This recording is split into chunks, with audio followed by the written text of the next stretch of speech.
Olá, queridos, estamos no ar com mais um Conversa Pública e a gente gosta sempre de começar agradecendo a sua presença e participação conosco e também a indicação de temas para que a gente possa estar aqui discutindo com você, conversando com você e trazendo informações que possam transformar o nosso dia a dia, tornando a nossa vida sempre melhor, né? Hoje a gente vai falar sobre um tema muito, muito sensível e muito especial, porque a saúde mental no Brasil está numa situação preocupante, com o país ocupando o terceiro pior índice de saúde mental do mundo, conforme dados do relatório global anual Estado Mental do Mundo, realizado em 2022. E pelo tudo que eu li, esse índice ele vem aumentando, né, a cada dia. O mês de janeiro, como já é conhecido, janeiro branco, é o mês da conscientização da saúde mental e emocional. É preciso entender que saúde mental é tão importante quanto saúde física. Quem cuida da mente, cuida da vida. Eu tenho a honra de receber aqui no estúdio hoje o Dr. Ricardo Patitucci, ele que é diretor técnico da Clínica da Gávea e também do Grupo Vive Saúde Mental e Emocional. E ele vai nos ajudar a refletir sobre cuidados com a saúde mental. Doutor Ricardo, muitíssimo obrigada pela sua presença e participação aqui conosco. Olá, Celeste. Olá a todos que estão nos assistindo. Eu fico muito feliz com esse convite e pela essa oportunidade, né, de poder falar um pouquinho a respeito da saúde mental, trazer algumas informações relevantes, desconstruir alguns mitos, né? Porque, como a Celeste falou no início, a saúde física ela é tão importante quanto a saúde mental, né? Até porque a saúde mental em dia ela traz também benefícios físicos, né? Assim como a parte física em dia traz também benefícios para a saúde mental. Então é uma coisa que se entrelaça e que se potencializa. Então, obrigado a equipe toda do canal, a todos os telespectadores. Maravilha, maravilha. E aí, doutor, como assim a gente vê tantas informações, né? Eu trouxe um dado de 2022, mas também vi que esse índice, né, de pessoas com problemas de saúde mental tem crescido aqui no Brasil. Eu lhe pergunto, como é que está o panorama atual dessa questão das doenças mentais no Brasil? Assim, até pela questão do contexto que nós vivemos, né? Não só aqui no Brasil, mas no mundo, né? Mais pessoas no mundo, maior competitividade, a questão também financeira, né? Então, vários fatores que contribuem, insegurança muitas vezes, né? A gente, por exemplo, analisa pessoas que moram em regiões assim de fragilidade em relação à segurança, elas têm um índice muito maior, por exemplo, de estresse pós-traumático, né? Você acorda ali com um tiroteio, como é que você fica depois, né, de uma experiência como essa, ou se você cresce num ambiente como esse, como é que você vai ficar, né, quando se tornar adulto? Então, são vários fatores que contribuem para esse aumento cada vez mais significativo dos transtornos mentais, né? Temos também a questão da pandemia, né, que foi aí, sem dúvida, uma experiência traumática para toda a sociedade e que, como consequência, trouxe também uma epidemia de transtornos mentais, né? Nós tivemos, nesses últimos anos, nesses últimos 4, 5 anos, um aumento significativo nas taxas de depressão, de ansiedade e principalmente de dependência química, especialmente a questão do álcool, né? E aí nem tanto do álcool com os mais jovens, assim, mais jovens que eu digo 40 a mais, assim, são pessoas que têm uma faixa etária que sofreu mais, assim, com esse aspecto da dependência química de álcool após a pandemia, né? Então, são vários fatores, mas a parte boa é que tem saída, tem solução, né? Às vezes, ainda que seja parcial, não para uma cura propriamente dita, mas para um alívio dos sintomas, para trazer uma qualidade de vida maior, melhorar a própria dignidade da vida humana, né? Então, essa é a parte boa, que nós temos recursos para lidar com isso tudo. O Brasil é o país mais ansioso do mundo e também é o 5º país mais depressivo. O senhor, é isso mesmo? Sim, infelizmente, né? E aí a gente volta também a esse contexto, né? A social que nós vivemos, a questão muitas vezes, como eu disse no início, né, da insegurança pública, a competitividade, a questão do preço das coisas, né? Então, pouco tempo de descanso, pouco tempo de lazer, né? Muito tempo reservado para transporte, né? Isso é uma coisa que também realmente prejudica muito a saúde mental. Né? Tem muitas pessoas que passam, às vezes, 2 horas para ir para o trabalho, depois 2 horas para voltar. Então, ali são 4 horas, sei lá, do dia, por exemplo, em que a pessoa está confinada dentro de um transporte público, uma coisa, num ambiente muitas vezes até insalubre, né? Então, essas variáveis acabam contribuindo também, né? Uhum. Perfeito. A gente está falando sempre, né, na questão Janeiro Branco, essa campanha aí, né, em prol da saúde mental. O que é a saúde mental, doutor? O que caracteriza a saúde mental? A gente está sempre falando em doença, né? Mas agora eu quero fazer a pergunta inversa. O que caracteriza a saúde mental? Bom, em termos de saúde, né, eu queria fazer aqui um pequeno parênteses para a gente não confundir com felicidade, né? Que são coisas diferentes. A felicidade é um conceito filosófico, né? Então é um conceito que, como Freud mesmo falou, né? O Freud foi um neurologista que deu início à psicanálise, à psicoterapia e tudo mais, né? E ele tem uma frase muito bacana, que ele falou assim: quando se trata de felicidade, cada um deve buscar por si aquilo que lhe faz feliz, né? Então, só fazendo esse pequeno parênteses para que a gente não confunda uma coisa com a outra. Então, a saúde mental, que também não é uma pergunta simples de se fazer, mas é algo que traz, assim, como se fosse a ausência de perturbações que fazem com que a gente pense de modo equivocado, julgue a realidade da maneira diferente de como ela é. Por exemplo, quando a gente está muito ansioso, a gente tende a ver problemas onde eles não existem muitas vezes. A gente supervaloriza alguns problemas que, na verdade, não são tão grandes assim, não. Né? Então, a gente tem, às vezes, uma experiência, uma preocupação excessiva sobre algo que, na verdade, não era digno de tanta preocupação. Então, essas perturbações da estabilidade, a ausência delas é que nós fazemos assim, a conceituação do que é saúde mental. Então, seria muito mais simples a gente, talvez, definir a saúde mental por aquilo que ela não é, do que por aquilo que ela é de fato, né? Então, mas falando em termos mais objetivos, assim, seria você ter uma boa regularidade no seu sono, por exemplo, né? Você conseguir dormir ali entre 6 e 10 horas por noite, que é o tempo adequado. Cada indivíduo vai ter um tempo mais apropriado para o seu sono. Tem gente que com 6 horas de sono já está suficiente para conseguir ficar bem, tocar o dia. Tem gente que já vai precisar de 9, 10 horas. Esse geralmente é o padrão, entre 6 e 10 horas. Então, ter uma qualidade, um sono contínuo, né? Não é aquele sono picotado, que você dorme 2 horas e acorda, e aí dorme mais uma hora e acorda de novo. Então, isso é uma característica mais objetiva do que é a saúde mental. A ausência de pensamentos negativos, assim, pensamentos negativos que eu digo, no sentido, eu vou até utilizar uma palavra técnica que nós usamos na psiquiatria, que é a ruminação do pensamento, né? Assim como a ruminação justamente inspirada nos animais que fazem essa prática, ou seja, para quem não sabe, a vaca, por exemplo, ela come, ela engole, depois aquele alimento volta, e ela mastiga aquilo de novo, ela engole, depois volta. Depois que a vaca, quando a gente olha para a vaca, ela está sempre mastigando. Esse processo é chamado processo de ruminação.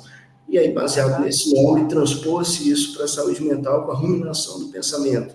Então, uma coisa é você ficar triste, chateado com alguma situação que aconteceu, e isso é normal, né? Porque a vida é feita de momentos né, bons e ruins. Mas o problema é quando fica o pensamento ruim ruminando. Você está vivendo um momento bom, mas tua mente fica voltando, insistindo e trazendo pensamentos de coisas ruins que às vezes aconteceram há dias atrás, semanas, meses, anos. Né? Então, isso é uma característica, a ausência de pensamentos negativos com essa característica da ruminação do pensamento. Né? Tem dois ditados populares que talvez digam bem disso que o senhor está falando agora. Um é aquelas pessoas que vivem ó dia, ó vida, ó azar. Né? Tudo né? Tudo é um olhar negativo. A outra é aquele olhar para o copo, né? quando a gente só enxerga o copo meio vazio, nunca consegue enxergar o copo meio cheio, né? É o olhar mais negativo, mais depreciativo no dia a dia. Eu estou conversando aqui com o doutor Ricardo Patitucci, desculpa, doutor Ricardo Patitucci. Ele, que é diretor técnico da Clínica da Gávea e também do Grupo Vive Saúde Mental e Emocional. Doutora, a gente está aqui falando de saúde mental, falando, né, sobre um estilo de vida que seja um estilo mais positivo. Conta para mim, o que faz o Grupo Vive no sentido da saúde mental? Então, o Grupo Vive é uma iniciativa, é parte de uma iniciativa, de um sonho, né, de conseguir levar a saúde mental para toda a população brasileira, ou para boa parte dela, né? Mas a saúde mental de uma maneira estruturada, dentro de uma linha de cuidado. Porque até então, nós víamos muito um hospital psiquiátrico, por exemplo. Então, tínhamos lá um hospital psiquiátrico, e a pessoa tinha alta, por exemplo, do hospital psiquiátrico, e aí ela tinha que tomar seu rumo, buscar um médico, buscar uma terapia, não tinha uma linha de cuidado. Então, a Vive nasce com essa proposta de desenvolver uma linha de cuidado.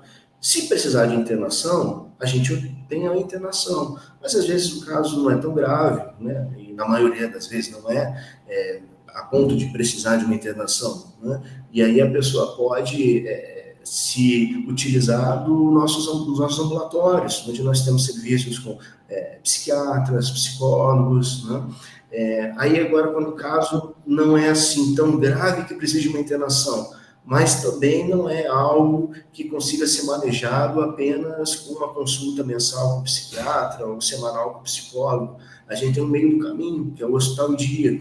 Então, o hospital dia, a pessoa, ela chega, passa a manhã, né, dentro do serviço, depois vai para casa, ou passa o dia inteiro, e aí ela pode ir uma vez na semana, até 5 vezes na semana, né? Então, isso ajuda muito as pessoas a se integrarem, né, na sociedade, por exemplo, para casos intermediários, né? Ou quando a pessoa sai da internação e aí ela está nessa fase, vamos supor, uma fase, a pessoa se internou por dependência química, né? Estava com a dificuldade de controlar o uso do álcool, por exemplo, bebendo todos os dias, colocando-se em risco, gastando o que não tinha, né?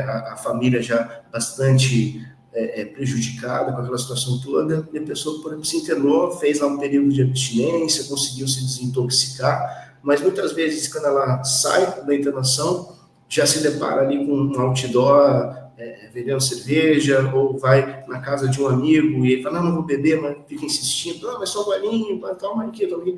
Então, a pessoa acaba recaindo e volta todo aquele processo. Então, existe, por exemplo, nesses casos, o hospital dia, em que a pessoa vai, como eu disse, passa o dia lá, mas não precisa dormir, né? Então, aí também é mais um aspecto dessa linha de cuidado. E temos também as residências terapêuticas. O que é a residência terapêutica? É quando temos casos assim mais refratários, aí casos mais de uma psicose, por exemplo, refratária, uma esquizofrenia crônica, pessoas que já perderam os seus entes queridos, que não tinha mais a figura do cuidador, né? Porque é muito comum, por exemplo, uma pessoa que tenha esquizofrenia, e a esquizofrenia sendo grave, e aí são parentes, nem toda esquizofrenia ela é tão grave assim, tem graus de gravidade, mas uma esquizofrenia muito grave, e essa pessoa, por exemplo, era cuidada pela mãe, mas aí a mãe, em algum momento, falece, e essa pessoa fica sem, né, ter uma rede de suporte, o irmão não pode cuidar, o tio não pode cuidar, e aí existe a modalidade da residência terapêutica, a pessoa mora, né, tem o seu quarto, tem a sua individualidade, é preservada ali a sua subjetividade, mas tem ali nessa casa um enfermeiro que também né, troca, faz plantão, tem sempre a presença ali de um auxiliar de enfermagem de um enfermeiro, tem organizado dentro disso a frequência no hospital dia, as consultas, então a pessoa consegue assim, ter uma vida digna e não precisa ficar institucionalizada, né, morando em hospitais psiquiátricos, né? Então, essa é basicamente a proposta da Vive, oferecer uma linha de cuidado em saúde mental. Doutor, quais são as principais doenças mentais que, na verdade, têm preocupado ou estão aí no ranking das 5 mais incidentes no Brasil? Bom, acho não, com certeza a principal que cresce cada vez mais, como falei no início, é a dependência química, né? Não só no álcool, mas em todas as drogas, né, que existem, principalmente a cocaína, a maconha, o crack, né? Então, a dependência dessas drogas, ela tem aumentado muito, e isso tem levado muito a internações e a necessidade de reabilitação. Então, a dependência química, sem dúvida, é uma delas. Outra é que cresce muito também, né? Ainda não temos dados assim tão fidedignos, mas a gente consegue já perceber na prática, nas pessoas que vêm aqui em internação, por exemplo, a dependência de jogos online, né? Esses jogos de modalidade de aposta, né? Então a pessoa começa lá, aposta R$10 e ganha 50, e aí fica, né, muito animada, e aí vai seguindo naquela rede de apostas, e assim, muito frequente nós encontramos aqui pessoas que chegam e que perderam o patrimônio que foi né, construído ao longo de anos. A pessoa perdeu, às vezes, em um mês, apostas online, porque ele não tem muito limite, né? Aliás, não tem limite. Se a pessoa quiser apostar R$30.000, ela consegue apostar.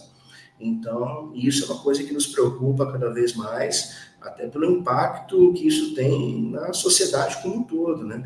E o índice de suicídio nas pessoas que perdem assim, seus patrimônios por conta de apostas é muito grande, né? Então as pessoas se suicidam muito quando se deparam com uma perda, né, de dinheiro de tamanha monta. Então algo também me permita um comentário, mas essa questão das apostas, especialmente as apostas online, elas estão tão preocupantes que já estão afetando até a economia do país, né? É uma preocupação do governo aí de olhar para isso de uma forma muito pontual, porque realmente tem prejudicado não só a vida das pessoas, mas a própria economia do país, né, como um todo. Eu não sei se ainda cabe a pergunta diante da abrangência da sua resposta, mas quais são os principais vilões, os principais inimigos da saúde mental? Bom, os principais vilões da saúde mental, eu diria que é o estresse, né? Então, nós estamos submetidos cada vez mais a cobranças excessivas, né?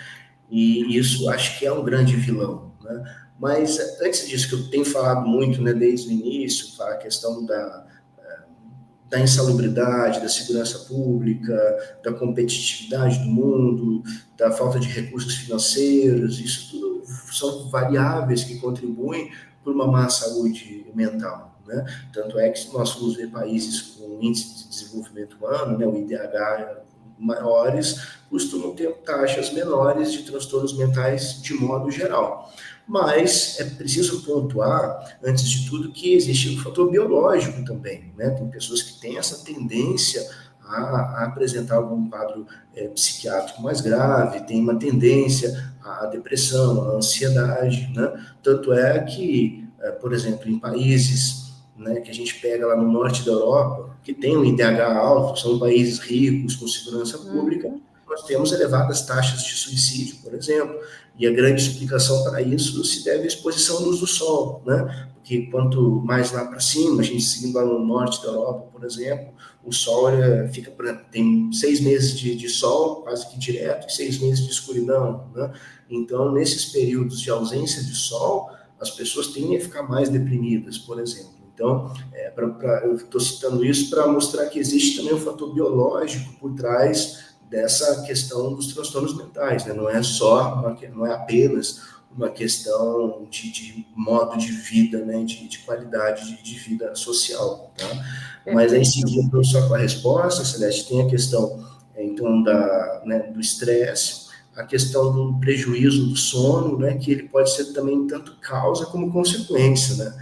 O sono é o grande termômetro da saúde mental. Se você não está dormindo bem, mas não está sentindo assim, nenhum grande sintoma, nenhum grande prejuízo ao longo do dia, só liga uma luz de alerta, fica assim, dá uma atenção especial para ver o que está acontecendo. Às vezes pode ser que você esteja roncando muito e aí isso esteja prejudicando o seu sono, e aí também virão as suas consequências. Mas então, o grande termômetro da saúde mental é o sono. Então, a insônia, ela pode ser o início assim, de um sintoma, de um transtorno mental, como ela pode ser também, você começa a sacrificar às vezes noites de sono, e, por exemplo, uma coisa que acontece muito, Às vezes as pessoas trabalham muito durante o dia, se esforçam, fazem diversas coisas, mas mais para aquele contexto da obrigação.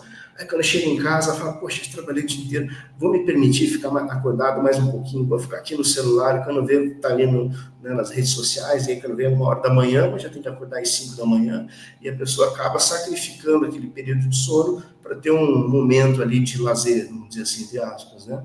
E aí, nesse momento, e aí eu começo a dormir menos, e aí isso pode levar aos transtornos mentais, né, também. O sono é, na verdade, aquele tempo em que o corpo da gente reprocessa, né? Reprocessa, né?